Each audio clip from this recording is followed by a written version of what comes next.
ay sumusunod sa aking salita, ano man ang mamutawi sa kanilang mga labi, ito'y kanilang ginagawa at pinamumuhay, sapagkat sila ay may takot sa kanilang puso. Isa ba kayo sa aking anak?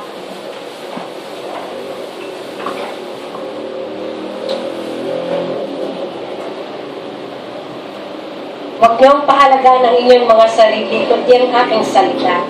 Pinaghahanda ko na kayo sa aking pagbabalik. Datnan ko kayo naway kayo nag-iibigan at nagpapanalangin.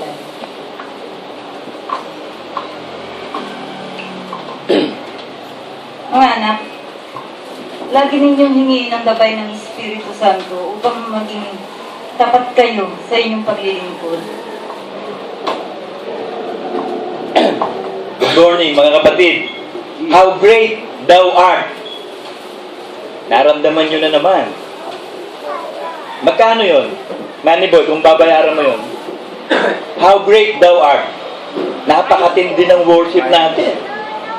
We cannot contain God. Para ka sasabog eh. Kailangan ng glorified body. Pag ganitong material body, we cannot contain God. Para ka sasabog. Napakasarap sumamba sa Diyos. Tanggal yung lower back pain ko tsaka upper back pain. Tanggal yung sakit ng ulo ko. Yung hika, yung ubo, lagnat. Lahat tanggal. Yun ang tinatawag na ministering of the Holy Spirit. Pagdating sa pagsamba, God is going to give us the ministry of worship. Lilinisin tayo lahat. No worship, no rain. Hindi ka mauulanan. Biruin mo, maghanap ka nga ng kaligayahan sa mundo.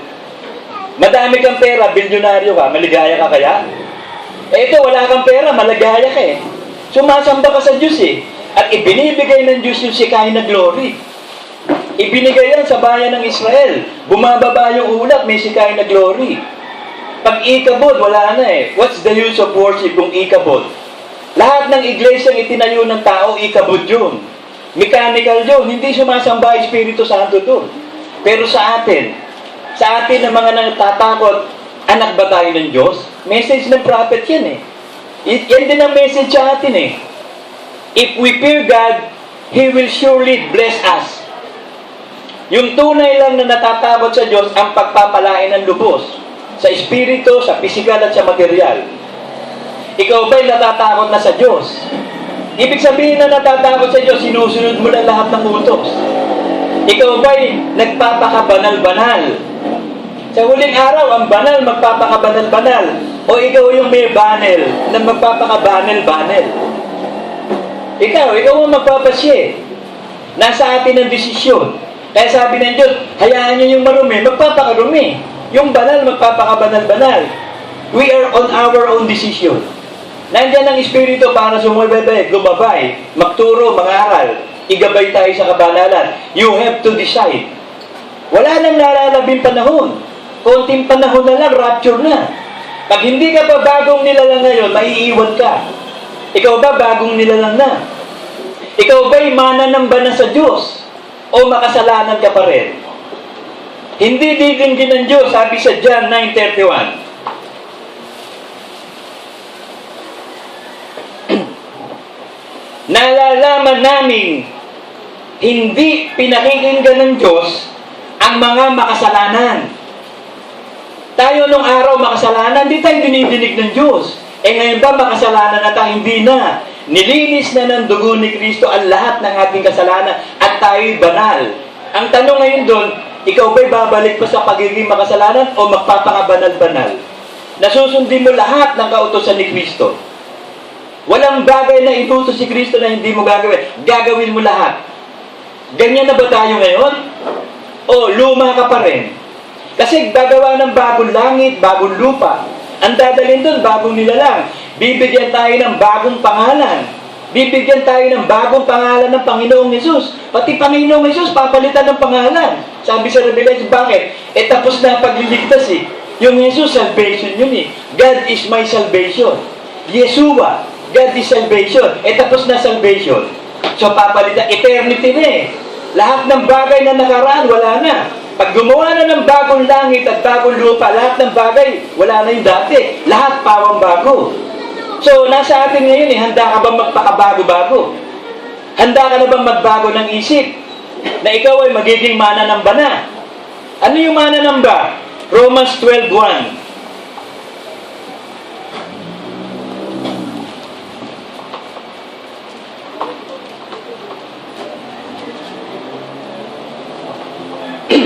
Kaya nga mga kapatid, ipinapamanhik ko sa inyo, ipinapamanhik ni kapatid na Pablo, para bang nagmamakaawa, sige na, matuto na kayo.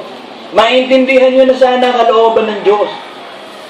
Alang-alang sa mga kahabagan ng Diyos, minahal tayo ng Diyos na awa, tinawag ka, pinili ka, binigyan ka ng espiritu ng katapatan. Ikaw ba magpapakatapat-tapat o katulad ka ni Lucifer, na hindi nakapagtapat, hindi nakapagtiis? O katulad ka ni Judas, na ibinenta si Kristo, o si Balaam na payag na bilhin ng isang kwartong ginto, parusahan ng Israel? O sino ka? Si Datan, si Kore, si Abiram, na rebelde sa Diyos. Sino ka? History always repeat itself. Sino ka? Anong karakter ka? Anong role ang ginagampanan mo ngayon? Sa mga kahabagan ng Diyos na inyong iharap ang inyong mga katawan na isang haing buhay. Bakit katawan? Kasi nasa katawan ng lahat ng kasalanan. Kung ihahain mo yung katawan, mag-aari na si Kristo dyan, magdidesisyon ka na ialay na katawan. Susunod na yung kaluluwa mo, susunod ang katawan. Kung ano ang desisyon ng kaluluwa, yun ang desisyon ng katawan. Pwede ba magdesisyon ng katawan na hindi magdidesisyon ng kaluluwa? Gagawin niya ng demonyo. Yan ang kasangkapan ng demonyo, yung katawan, yung laman. Para mabuhay ka sa laman, hindi sa espiritu. Papayag ka ba? Sabi sa Galatians 6, ang nabubuhay sa laman, kamatayan. Ang mabubuhay sa Espiritu Santo, buhay na walang hanggan. So ikaw ang mamili. Iharap ninyo ang inyong mga katawan na isang haing buhay. Hindi patay, buhay. Haing buhay nga Ibig sabihin, gumagalaw ito, pwedeng utusan, pwedeng tumakbo, pwedeng maligo, buhay yung patay, ihahain mo yung patay, ano yun? Uuudin lang yun. Banal. Ibig sabihin, nalinis na ng Diyos, banal na. Nakaaya-aya sa Diyos na siya yung katampatang pagsamba. So, magiging mananamba ka na sa Diyos, ibig sabihin, payag ka na.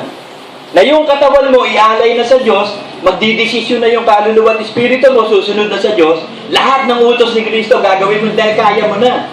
Sabi sa Romans 6:22, meron ka ng kapangyarihan magpakabanal-banal, di ka na alipin ng kasalanan.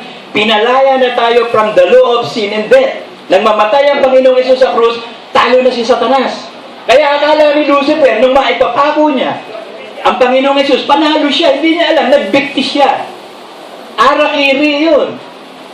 Ang ginawa nitong si Lucifer, akala niya, pag naipapako sa krus si Kristo, nanalo siya. Hindi niya alam, kumuha siya ng sariling lubid at nagbikti.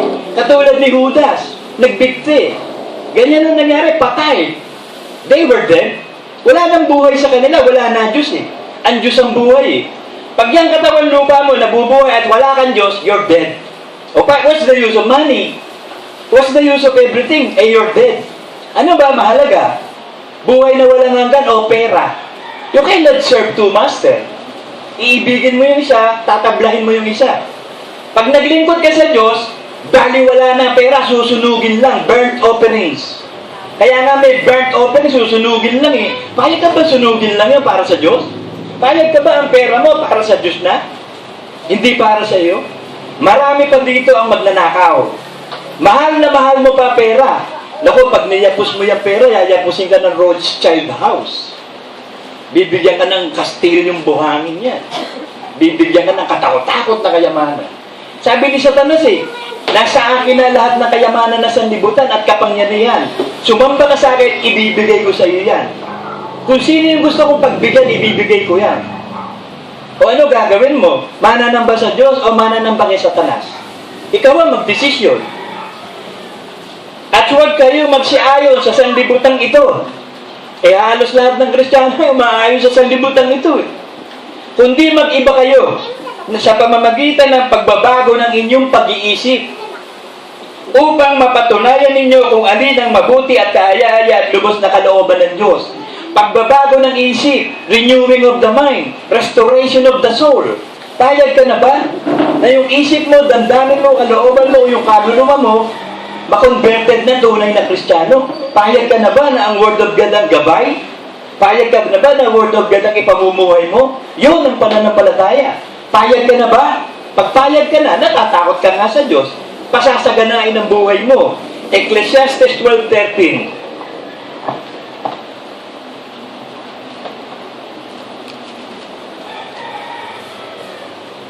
Ito ang wakas ng mga bagay. So may konklusyon, ha? Alam mo, scientifico, bago mag-conclude yan, napakaraming dinadaan ng obserbasyon yan. Kaya nga, yung mga scientifico, katulad ni Einstein, akala mo yung buhok, hindi masuklay. Nagkakagulo yung buhok ni Einstein, pero ang galing. Kaya experiment, nakalimutan yung sarili. Ito ang wakas ng bagay. So, bago ka makapag-conclude ng isang bagay, pag-aaralan mo, sabi sa Ecclesiastes yan, ihambing mo ang bawat isa sa iba para makita mo kung ano pagkakaiba. I-compare mo. Yung bang aral ng JIL, aral ni Tiboloy, ni Soriano, aral ng Iglesia ng LCJ, parehong Bible ang pinanggagalingan nun. Hindi. Bakit? Ayaw nila tumanggap na kapangyarihan ng Espiritu Santo. Para sa kanila, katangahan ng kapangyarihan ng Espiritu Santo. Pumunta sila dito para ma-realize nila yung pagsamba. Yung pagsamba ang katungkulan ng tao eh. Sasambahin natin ang Diyos sa langit. Every second of our day doon. Lahat ng gagawin natin doon, kasama na tayo ng Diyos forever and ever. Hindi na tayo mahihiwalay. Ayaw mo ba nun? Ikaw ang magpapasya. Banal ka na, magpakabanal-banal ka ito huling araw. Lahat ay narinig. Lahat ng kautusan ng Panginoong Hesus na ibigay kay Brother Manny, ginawang dekreto. Meron 3 bagay akong sinisigurado sa inyo na Kristiyano ka talaga pag nagagawa mo. Meron ka na bang commitment sa Diyos talaga? May tipan ka na ba ng ikaputandog? Hindi ka na ba magnanakaw kahit 5 sentimos lang? O magnanakaw ka pa rin? Sumasamba ka ba lagi tuwing linggo? Para parangalan ng Diyos ng tinatangkilik mo, kaluluwa mo, tinatangkilik mo yan, espiritu mo, pera, everything you have. Sumasamba ka ba sa Diyos? At nabubuhay ka ba sa salita ng Diyos by faith? Nabautismo ka na ba sa Espiritu Santo para magsalita ng iba't ibang wika at masamba ang Diyos? Nabautismo ka ba sa tubig para maibahagi ka sa katawan ni Kristo at bagong nilalamba? Nagbe-breaking of the bread ba kayong pamilya para alalahanin ang kamatayan at pagbaba ng Panginoong Hesus? Nagpapakabanal-banal ba tayo? Kailangan sagutin mo yan. Hindi pwedeng, hindi pwedeng multiple choice to. Fill in the blanks. Yes or no. Fill in the blanks. Kung no, edi no. Kung yes, yes. Kung gusto mo magpakabanal-banal, magpakabanal-banal. Kung ayaw, madihuwag. Pero hahakulang ka ng Diyos sa ginawa mo. Ayon sa ginawa ng tao, aanihin niya. So, para iumani ka ng masaganang pagpapala, matakot ka sa Diyos. Pagkat ito ang buong katungkulan ng tao, sabi, ikaw ay matakot sa Diyos at sundin mo ang kanyang mga utos sapagkat ito ang buong katungkulan ng tao. Ba't ka ba nabubuhay pa ngayon? May katungkulan ka, ano yun? Matakot sa Diyos. Ano yung matakot siya? Di sundin ang lahat ng utos. Yun ang katungkulan mo, ba't ka nabubuhay pa? Pwede ka nang patayin eh. Kasi nasa Diyos ang pagpatay at pagbuhay. Kahit natutulog ka kung gusto kang patayin ng Diyos, patay ka eh. Kahit nag-iingat ka, kung gusto kang patayin, patay ka. Hindi ka makakalusot sa Diyos pag gusto ka ng patayin. Hindi pa tayo pinapatay. Bakit? Mapagpahinuhod ng Diyos eh. Binibigyan niya ng chance yung ayaw pang magsisi na. Baka maubos ang oras, madisgrasya. Hindi mo makamit ang pagpapala. Ito sabi sa Psalm 25:12.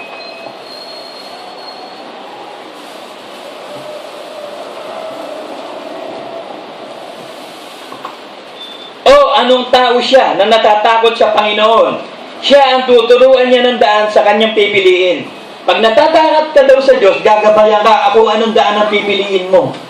Hindi lang yung Word of God na yun, pati yung mismo tinatawag na Rema. Pag sinabi kasi Rema, ano yun eh, utos o kaisipan ng Diyos na sinabi sa'yo direkta. Katulad kay Moses. Si Moses kinakausap ng Diyos, Rema. Yung usapan talagang usapan, halimbawa, ikaw si Moses. Moses, ikaw ba si Moses? O yung gano'n. Kung ikaw si Moses, umakyat ka rito at mag-uusap tayo sa bundok. Pero sina Aaron at saka sina Miriam, sina Datan, sina Kore, hindi gano'n kinakausap. Pahapyaw lang. Kaya sabi ni Kore, bakit? Kinakausap din kami ng Diyos. Direkta ba? Kasi ang kinakausap ng Diyos direkta yung isinugo, apostol. Kaya nga makikipag-usap ang Diyos sa apostol, magtatayo ng iglesia.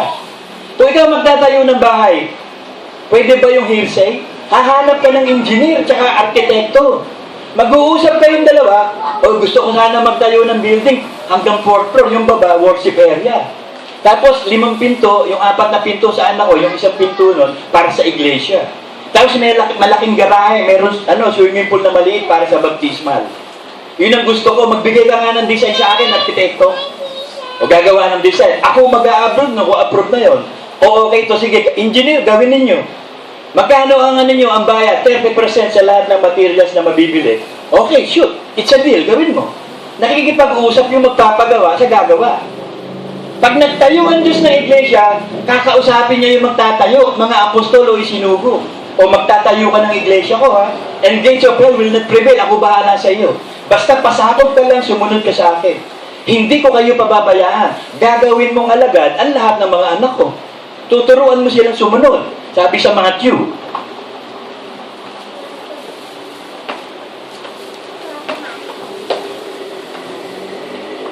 Matthew 28:19-20. Ang kinakausap ng Panginoong Hesus dito, mga apostol, ha? Hindi lang basta Kristiyanong believer, mga apostol. Ito sabi niya, dahil dito, magsiyaon nga kayo. Sino yung kayo? Mga apostol. Sabi, magsiyaon, go. At gawin ninyong mga alagad ang lahat ng mga bansa. Sino gagawa ng pag-aalagad? Apostol. O kung walang apostol, paano magiging alagad yung mga yon? Hindi pwede. Ang daming iglesia, walang apostol, di walang alagad. Yun ang word of God. Kung ikaw abogado, ang babatayan mo, salita ng Diyos. Hindi ka magdadagdag o magbabawa sa word of God. Kung ano sinabi ng Diyos, yun na yun. Hindi mababago yun. Heaven and earth shall pass away, but the word of God shall remain. Hindi ka pwedeng magdagdag o magbawas. Gawin yung mga alagad ang lahat ng bansa na sila'y inyong bautismuhan sa pangalan ng Ama at ng Anak at ng Espiritu Santo. Pag sinabing bautismuhan, ilubog. Pag sinabing ilubog, ipakilala. Baptism, ipakilala mo yung Ama, ipakilala mo yung Anak, ipakilala mo yung Espiritu Santo sa mga anak mo. So, kailangan dito ng revelation, ng hiwaga. Sino binibigyan ng hiwaga? Sabi sa Ephesians 3:5, ang mga apostol. Kinakausap ng Panginoon, binibigyan ng hiwaga ng Ebanghelyo. Walang apostol, di walang hiwaga. Di walang instruction. Tayo hindi, pinagpala iglesyang ito. Baptized in the Holy Spirit. May Espiritu Santong gumagawa. Na ituro ninyo sa kanila na ganapin lahat. Yung iba namimili ng gusto sundin Yung mahirap sundin, ayaw Alam niyo yung Passover ng Israel, nang pinakain sila, meron doon mapait na mga gulay. At sabi ng Diyos, gagawa kayo, mag-iihaw kayo ng isang kordero. Kakainin yung mabilis yung magbibigkis kayo, tapos kakainin yung pati mapait na gulay. Hindi lang masasarap, mapait din. Sapagkat yung mapait, mahusay na gamot sa sakit. Lahat ng mapapait, beer. Tayo mag-beer. Mapait yun. Kunti lang. Huwag madami. Kasi, 7% lang ang alcohol. Maraming nutrients yun. Pag sumobra, madaming cholesterol, maha-high blood ka. So, konti lang. Ganun lang. Huwag sobra, kasi lahat ng sobra masama Lahat ng sobra masama. Ituro niyo sa kanila na kanilang ganapin ang lahat ng mga bagay na inuutos ko sa inyo. At narito ako'y sumasa inyong palagi hanggang sa katapusan ng sanlibutan.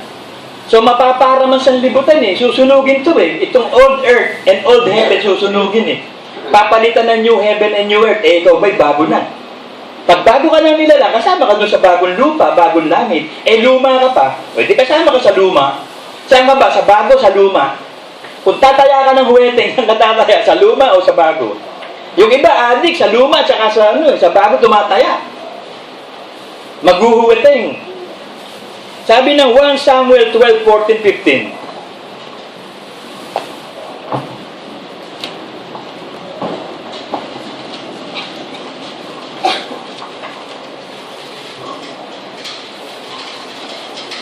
Kung kayo'y matatakot sa Panginoon, kung at maglilingkod sa Kanya at makikinig sa Kanyang tinig, ay hindi maghihimagsik laban sa utos ng Panginoon, at kayo gayon din ang hari na naghahari sa inyo magiging masunurin sa Panginoon ng Diyos ay mabuti. Kung yung pastor nyo at ang buong iglesia sumusunod sa Diyos, mabuti. Eh yung bang pastor nyo sumusunod sa Diyos? O ibang Diyos sa sinusunod?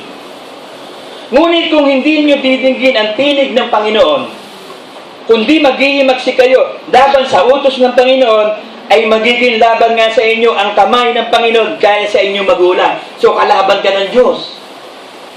Kapag yung covenant natin sa Diyos, yung sinumpaan natin sa Diyos, yung pananampalataya, hindi natin didinggin, magiging kalaban ka ng Diyos. Pag hindi ka natakot, ano gagawin? Hindi matakot para hindi kalaban ng Diyos. Sabi ng Psalm 31:19,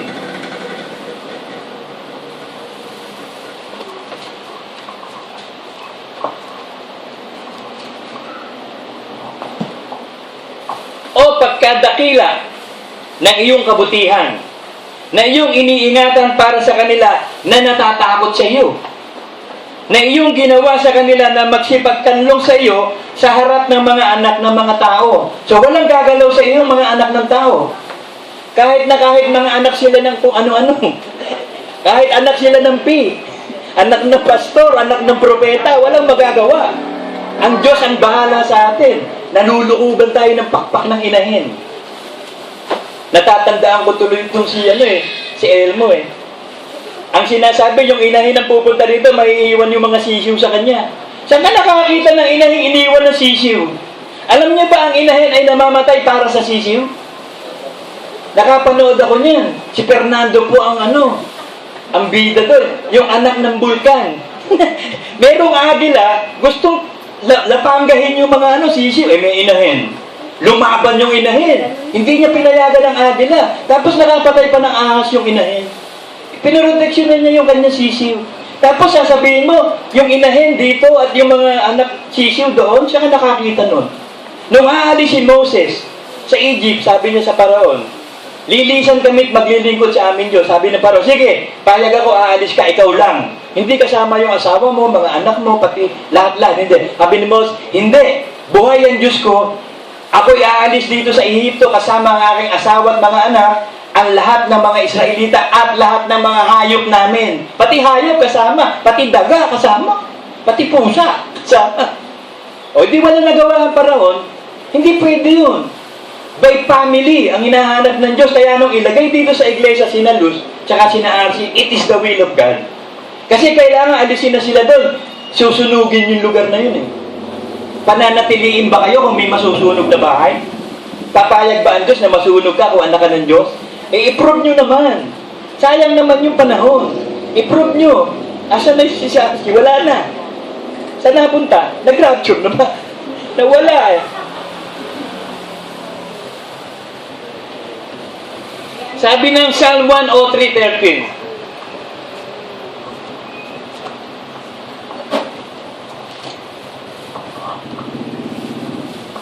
kung paano ang ama ay naaawa sa kanyang mga anak, gayon naaawa ang Panginoon sa kanilang natatakot sa Kanya. So ang Diyos pala naaawa kapag masunurin ka sa Kanya. Kasi yung natatakot sa iyo, sinusunod ang lahat ng utos. Eh di naaawa ang Diyos sa iyo, kahit ka mahirapan, naaawa. Si Job. Biruin mo, napakabuting tao, napakabanal, dumaan sa katakot-takot na hirap. Pero kinahabagan ng Diyos. Sabi sa James, hindi ko malaman kung 4:10 yun, o 5:10, o 4:11. Tignan natin. 5:11. Sayang, di pa 7:11. 5:11. Narito, tinatawag nating mapapalad ang nagtitiis. Inyong nabalitaan ng pagtitiis ni Job at inyong nakita ang pangyari ng Panginoon kung gaano ang lubos na pagkahabag at ang pagkamaawain ng Panginoon. Si Job yun. Ang ibig sabihin ng Job, he cries. Yun ang ibig sabihin ng Job. He cries, umiyak. Eh walang ginawa ito kung di umiyak eh. Sabi ni Job, Panginoon, ba't ganon? Kung dahil ng taong mamatay, ba't di mamatay-matay? Gusto na rin niyang mamatay sa hirap eh. Infected siya ng disease from foot to head. Meron siyang, mamaso.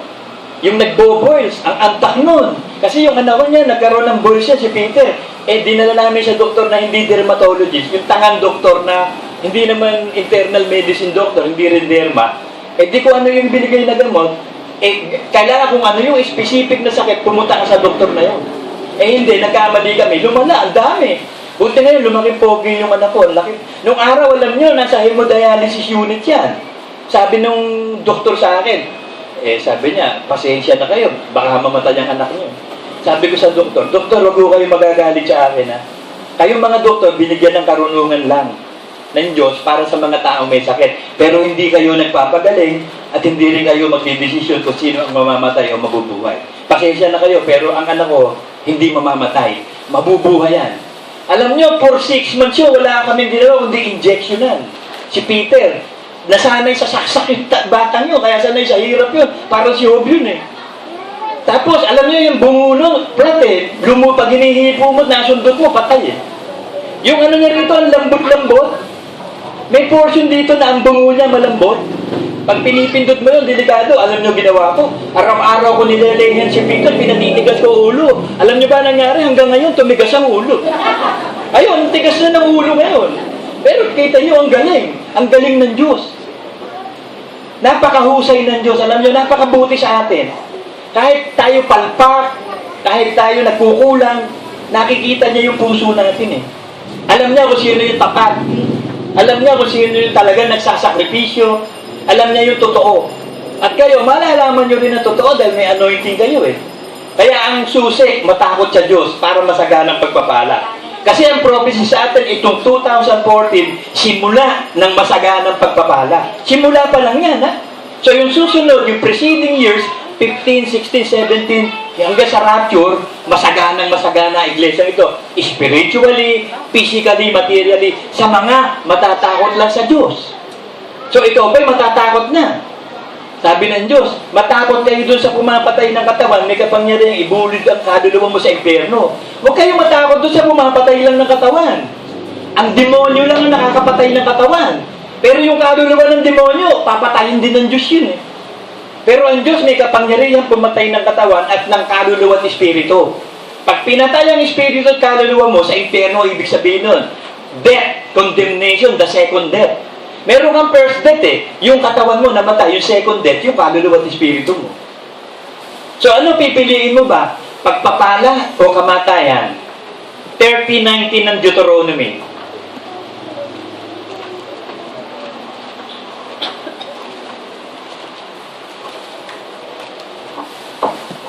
Nasa atin ang desisyon.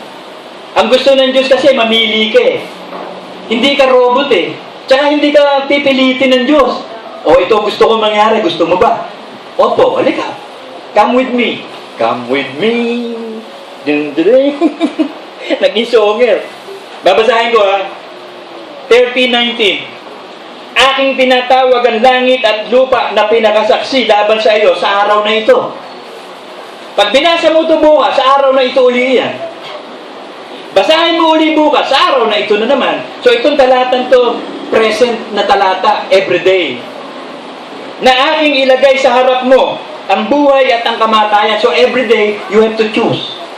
Life or death. Everyday, you have to choose. Life or death. Magpapakabanal o magpapakabanil. Kaya't piliin mo ang buhay. Sabi ni Kristo, John 6:63, ang aking salita, espiritu at buhay. So ano pipiliin mo? Eh di buhay, salita ng Diyos, si Kristo, sumunod ka. Piliin mo ang buhay upang ikaw at ang iyong binhi, kasama mga anak mo, na iyong ibigin ang Panginoon mong Diyos. Pag inibig mo ang Panginoon mong Diyos, matatakot ka sa Diyos, susundod ka sa lahat ng utos.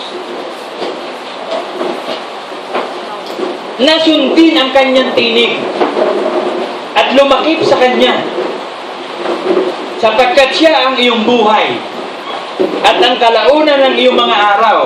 Manny Boy, ano ba, Donya, kailangan na natin ng worship era, naliligo tayo sa ulan. Kailan ba yung mga milyon-milyon natin dyan? Nag-meeting, December 23. Siya ang inyong buhay at ang kalaunan ng inyong mga araw. upang matahanan na mo ang lupain na isinumpa ng Panginoon sa iyong mga magulang, kay Abraham, kay Isaac, at kay Jacob ay ibibigay sa kanila. So yung masaganang pagpapala ibibigay sa natatakot sa Diyos.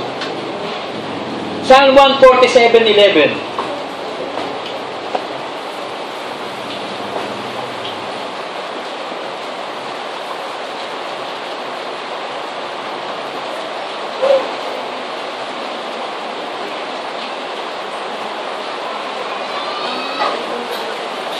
Yung nga mga El Shaddai, naliligo pa sa ulan eh. Sincerely wrong eh. Nagtitiis sila mabasado, no? Naliligo sa ulan. Mga hangal eh. Mababasa, kaya ba tayo masumilong? Gusto nila ipakita eh, na sila yung mga nagtapat sa Diyos eh. Sino kaya ang Diyos? Maraming Diyos eh. Kapag nababasa ka na, ayaw pa sumilong. Magkakasakit ka niyan. 147:11. Ang Panginoon ay naliligayahan sa kanila na natatakot sa Kanya, na nagsisiasa sa Kanyang kagandahan loob. Naliligayahan ng Diyos sa natatakot. Ikaw ba'y natatakot na sa Diyos? O, ligaya ni Cristo Jesus Ministry Covenant Gospel Church ka. Kasi ang kaligayahan ni Cristo, tao eh. Ang kaligayahan ng Ama, si Cristo. So, ang ginawa ng Ama, para maging patahimik, patayin mo nga muna eh. Pakipatayin mo. Ang kaligayahan ng Ama, si Kristo. So, para lumigaya si Kristo, gumawa siya ng tao. Yung taong ginawa niya para kay Kristo, para sa mabubuting gawa. Yun ang pagkakagawa sa atin, sabi sa Ephesians 2:10.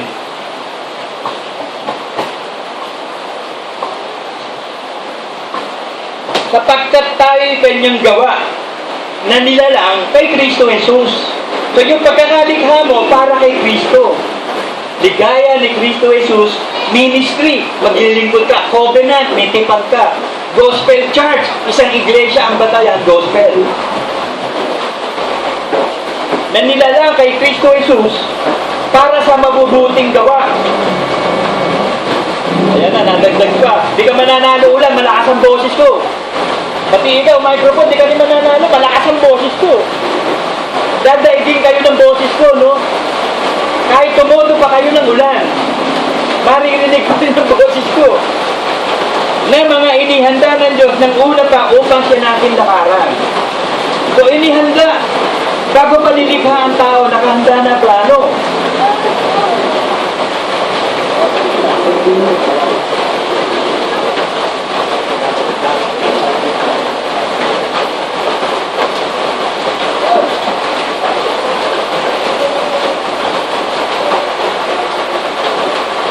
At umuulan lang naman eh.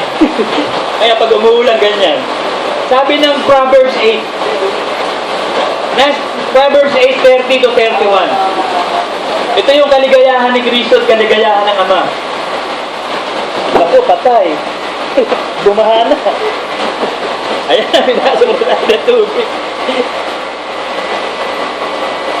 Nagka-grounded ba? Nababasa eh, no? Hello, okay. Ano yung binunot mo dyan? 2 stick ba yan? 3 balls? Bunot ba?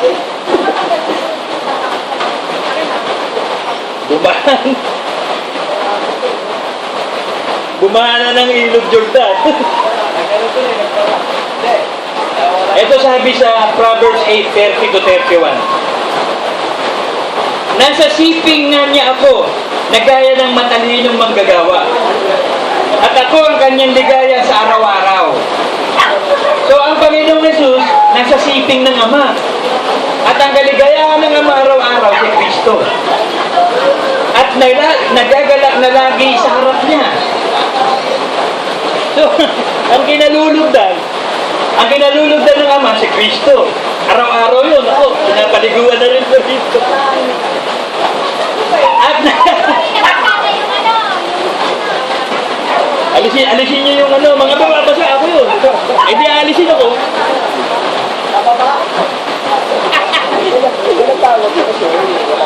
Teka muna ha. Time out muna, time out. Kani boy, pakiurong mga ito. Ayan. Iilag tayo. iilag tayo sa kalaban. Ayan.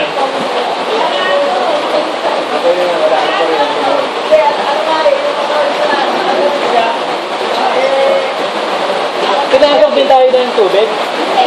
Eh, buti naman. Hamon dito na lang sa labas, huwag sa atin. Na nagagalak sa kanyang tinatahanang lupa. At ang aking kaaliwan ay sa mga anak ng mga tao. So ang kaligayahan ni Kristo sa atin, na ang Ama naliligayahan sa sarili niyang lupa. So ang Ama may sariling lupa. At ang unang ginawa ng Ama, yung bahay niya. Alam nga naman may lupa ka, hindi ka gagawa ng bahay. So yung bahay niya, yun yung New Jerusalem. Yun yung 12 patong. Meron 12 pintuan.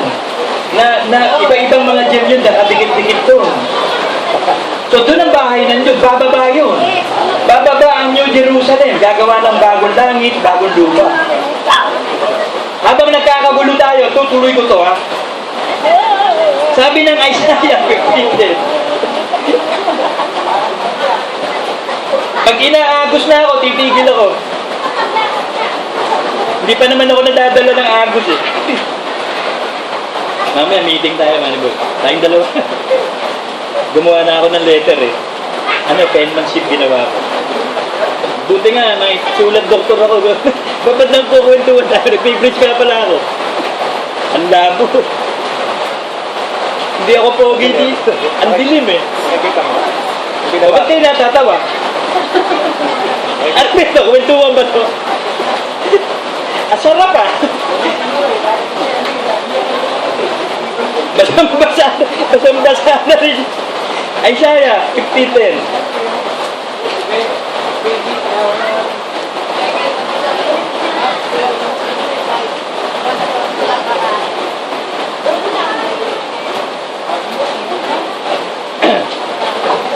Hello. Sino sa inyo ang natatakot sa Panginoon na sumusunod sa tinig ng kanyang lingkod? Pag ikaw natatakot sa Diyos, susundin mo yung tinig ng lingkod, ng isinugo. Sumusunod ba tayo sa dekreto ni Brother Manny? Yung lahat ba ng kautosang ibinigay ng Panginoon Jesus kay Brother Manny, sinusunod ba natin? O di natatakot ka sa Diyos? Yung mga isinugo ni Brother Manny, katulad ko, natatakot ba tayo? Sumusunod ba kayo sa akin? Pag nag-utos ako sa inyo ng hindi word of God, lumayas kayo. Sabi sa John 10:5.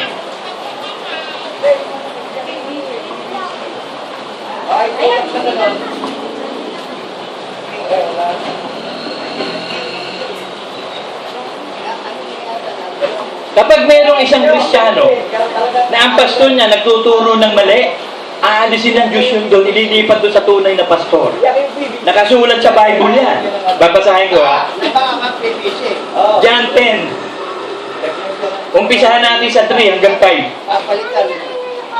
Binubuksan siya ng bantay pinto at dinidinig ng mga tupa ang kanyang tinig.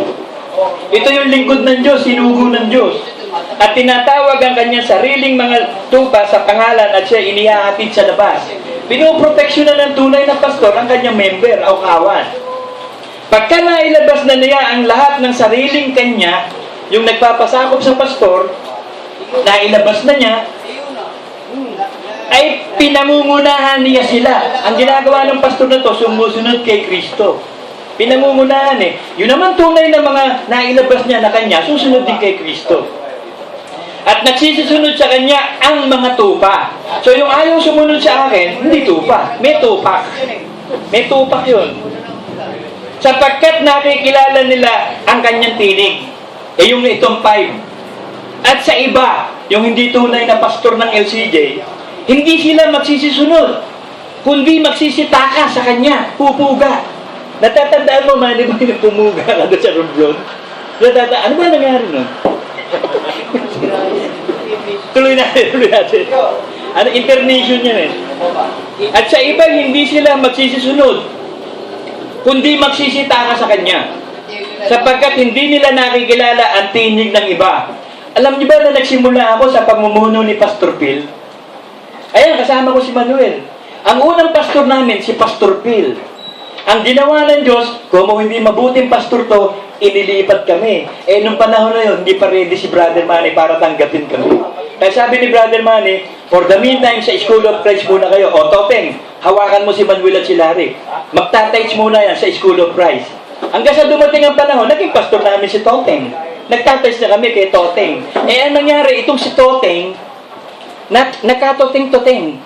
Nalipat ngayon kami kay Brother Manny. Yun na yung time na kinupkup kami ni Brother Manny. Nung kupkupin kami dalawa ni Brother Manny, persecuted kami dalawa. Natatandaan mo si Sister Benji nung galit siya yun? Sabi sa'yo ni Sister, o bakit ba iniloloyer mo si Larry? Kasi iniloloyer ko si Brother Manny, iniloloyer naman niya ako. Dinidepensahan ko si Brother Manny, si Manuel naman dumidepensa sa akin. Ito naman sa kagandahan loob ng Diyos, tinan mo, nagkasama kami parehong walang kwenta.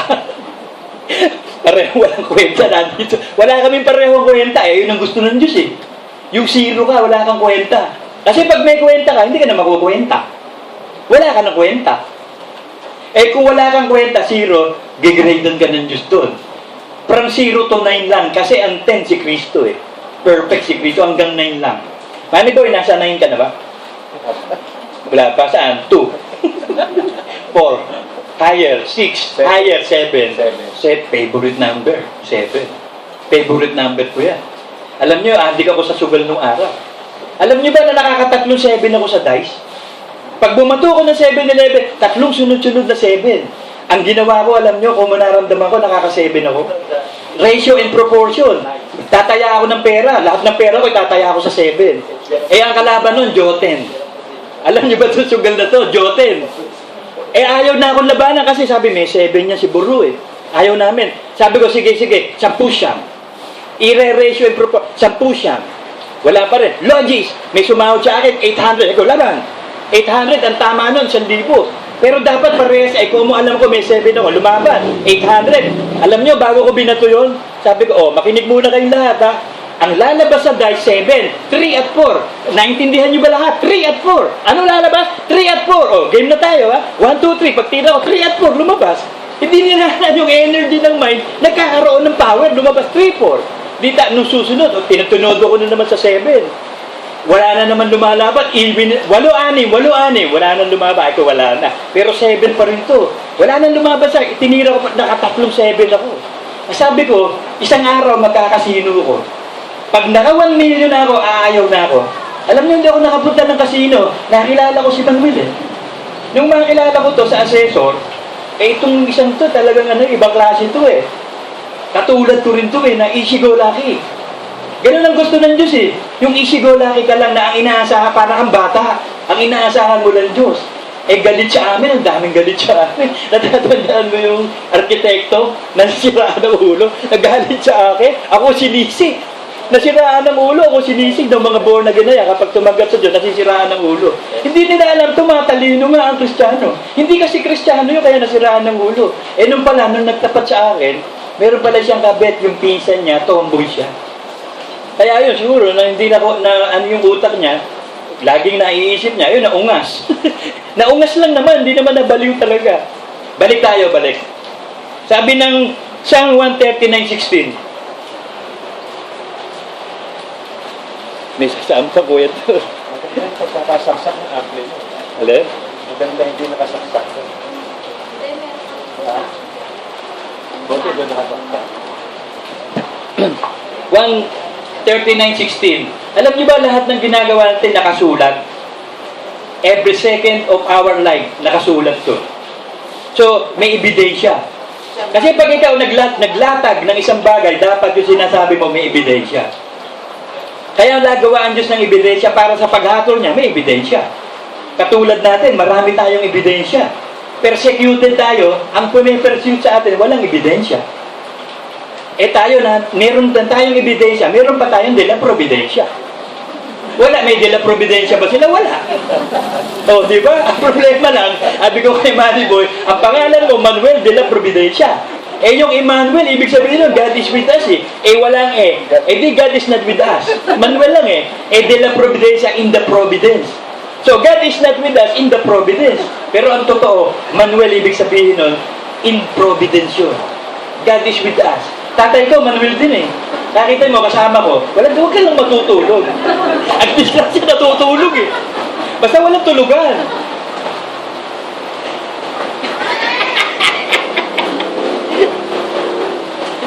Nasabi dito sa Matthew 9:16, nakita ng iyong mga mata ang aking mga sangkap na hindi sakdal. Kasi kahit tayo matuwi o mabuti, nagkakasala tayo. Pero hindi ka makasalanan, nagkakasala. Iba yung makasalanan sa nagkakasala. Yung makasalanan, alipin ka pa ng demonyo. Hindi ka pa banal, hindi ka pa bagong nilalang, wala pa Diyos sa iyo. At sa iyong aklat ay tawang nakasulat, kahit na ang mga araw na itinakda sa akin. So may nakatakda na. May panahon ng kapanganakan, may panahon ng kamatayan. Ang Diyos ang gumawa nun eh. Merong panahon sa lahat ng may panahon ng pagwawaldas. Hindi nyo napapansin, minsan waldas ka sa pera. Pero natutuwa ka naman kahit nauubos pera mo. May panahon ganun eh. May panahon naman nagtitipid ka. May panahon naman kain ka ng kain. May panahon ayaw mong kumain. Panahon, weather yan eh. Eh ngayon, nasa panahon na tayo ng pagsisisi. Matakot na sa Diyos, baka maiiwan ka sa rapture. Nakasulat yan sa Malakay 3:16. Pag ikaw natatakot sa Diyos, ito sinasabi.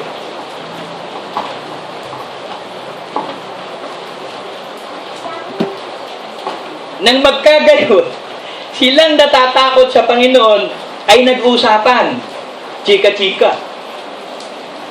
At pinakinggan ng Panginoon at dininig.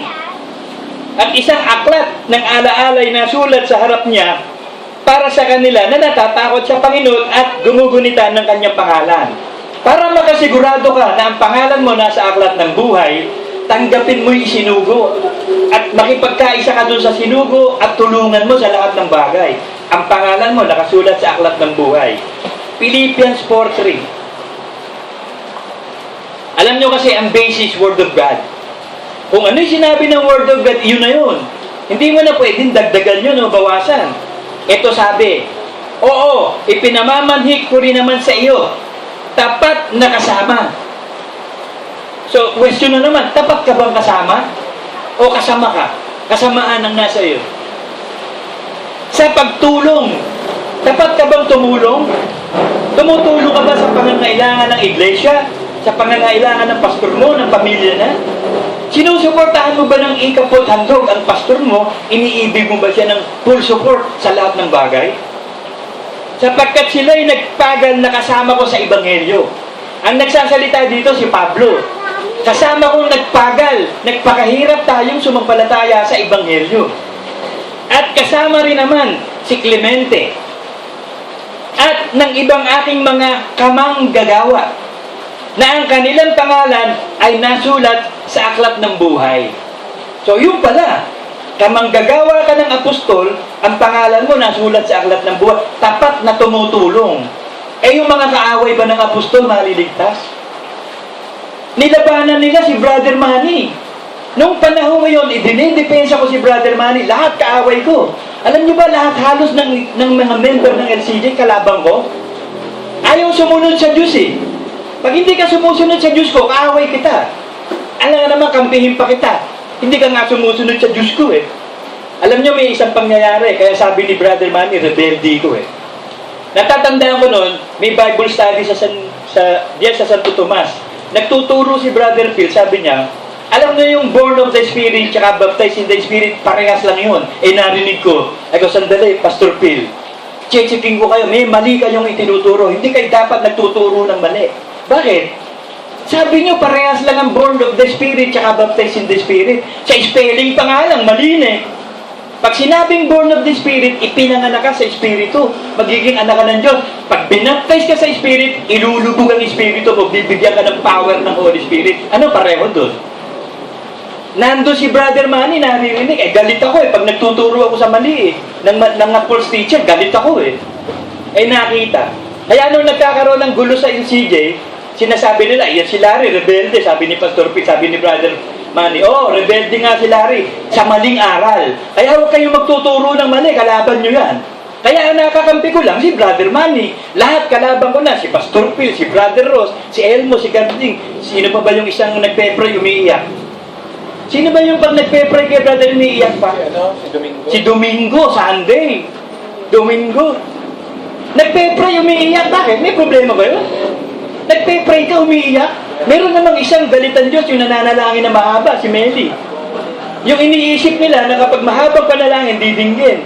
Kaya akalain nyo, nandun kami sa Taytay, ang nag-pray yung pastor ng, ano ba yun? Bilo-bilo ba? Pastor ba ng Makati? Abay, hindi nakatungo kami. Abay, nag-intercessory pa, closing prayer lang. Ang haba. Nagkwentuhan na kami ni Manuel. Tapos na kwentuhan namin, nagpe-pray pa. Sabi ko, ano ba yun? Manang-mana kay Meli. Galitan Diyos dyan siya nananalangin na napakahaba. Di magpasalamat ka siya. Lord, salamat po, buhay pa kami. Hindi kami nililindol dito, nagtuturo ka pa. Salamat po. Panginoon, salamat po sa pagkain binigay mo sa amin. In Jesus' name, salamat po. Pag nag-pray, ang haba-haba, nakipag-chismisan pa Ang haba-haba, maiinip ka na Ganon din si Brother Ross. Ala na, visa. Pag nag-preach yun, 2 oras, gutom na. Umuwi na nga yung iba, hindi pa tapos. Alam niyo, may isa pa kwento. Sabi kasi ni Brother Ross, kailangan makausap niyo ang Diyos sa sanctuary. Fasting, 3 days kami, sina Manuel, sina Bobbet. Dinado kami sa taas. 2 days na kami, walang pagkain talaga. Tubig lang, tsaka konting asin. Gutom na ako. Nakita kami ni Manuel. Kumani ko, gutom na ako. Sabi ni Manuel, gutom na rin ako. Bili tayong mami, doon sa baba. Huwag na natin sundin yung 3 days fasting. Nagugutom na ako. Sabi ni Manuel, sige, narinig pala ng iba. Sama kami, kakain. Aba, nauubos yung tao sa sakwari. Nagkainan kami. Bumaba kami doon sa baba. Fasting yun. Yung si Brother Ross, alam nyo, extreme magturo yan. Napaka-extreme. Kahit yung sex, napaka-extreme. Si Brother Manny, talagang by the word of God. Simple-simple. Makikita mo ang mga maling tagapagturo. Kaya nung makalaban ako ni Brother Ross lately na, may mga maling turo na siya. Sabi niya, pwede mo namang hindi gamitin ng in the name of Jesus. Sabi ng Bible, anything you do it in the name of Jesus. Tapos ang sabi, pwede daw gumawa. Pwede mag-pray, wala na in the name of Jesus. Sabi niya, kung magpe-pray ka kay Jesus, sabihin ba, Jesus, hindi naman ganun ang prayer. Ang sabi ng salita ng Diyos, kung mananalangin kayo sa Ama, ganito, Ama na nasa langit ka, sa pangalan ni Jesus, sambahin ka. Yun ang aral ng, siya hindi. Wala na daw yung in the name of Jesus. Di sabi ko, iba na turo nito. May outer darkness pa. Sabi ko, outer darkness, di darkness pa rin yun. Nasa light na ang nasa Diyos. Bakit may nakukuha niya yun sa mga Biblia ng iba, sa mga aral ng iba, dinadampot niya. Hindi yung revelation ng Word of God. Dapat Holy Spirit ang mag-reveal sa iyo sa Word of God. Sabi ng Isaiah, ang salita ng Diyos, sapat na Hindi na kailangan ng katulong Sapat na yan. Ang Espiritu magtuturo. Hanggang sa dumating ang panahon, mga kapatid, nakalaban ko lahat yan. Nagbaksakan lahat yan. Dahil kakampi ko ang Diyos Wala akong gusto kundi sumunod lang sa Diyos. Ang gusto ko lang magpakabanal. Yun lang ang gusto ko. Kahit patayin niyo ko, basta gusto ko magpakabanal. Kahit magalit ang nanay ko, tatay ko, kayo lahat. Basta kakampi ko lang ang Diyos.